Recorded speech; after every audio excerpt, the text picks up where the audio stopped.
No.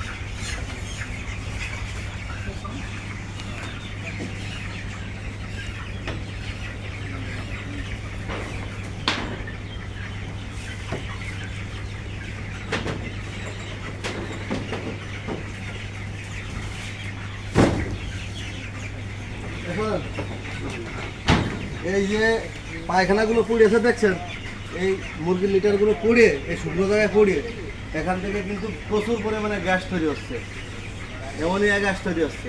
যার কারণে এই গ্যাসটা যখন আপনার বাতাসের মাধ্যমে উপরের দিকে, গ্যাসটা এমনি সাধারণত উপরের দিকে ওঠে, ওই গ্যাস উপরে ওঠার কারণে এই অক্সিজেনের সাথে গ্যাসের পরিমাণটা ওদের বডিতে ঢুকে যাচ্ছে।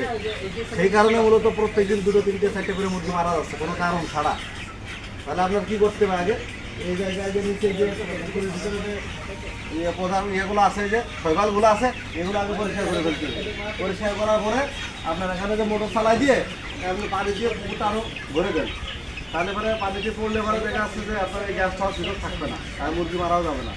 এর কারণে কিন্তু মুরগির গ্রোথ পর্যন্ত হ্যাম্পায়ার করে। বোঝা গেছে? আমি এই কথাগুলো আগেও বলে দিচ্ছি, কিন্তু 2-3 দিন করে আপনি কিন্তু আমলে আসছেন না। এই মুরগি 22 দিন বয়স মুরগি, এই মুরগি একটা মুরগি মারা গেলে কতগুলো টাকা লস হচ্ছে আপনার হিসেব করে জিজ্ঞাসা রাখবে। এরা মিনিমাম 1 কেজি করে খাবার খেয়ে ফেলাইছে, 1 কেজি কি 1 কেজির বেশি খাইছে, 1.5 কেজি খাবার খেয়ে ফেলাইছে। তাহলে আপনি এই কাজটা করেন, আপনি লোক নেন, লোক নিয়ে আগে এগুলো সব পরিষ্কার করেন। আর এই কচুরি পানার উপরে ওই লেটার পড়তেছে, পানির ভিতরেও পড়তে দেখতেছে না, যার কারণে গ্যাসটা আরও বেশি হচ্ছে। ঠিক আছে।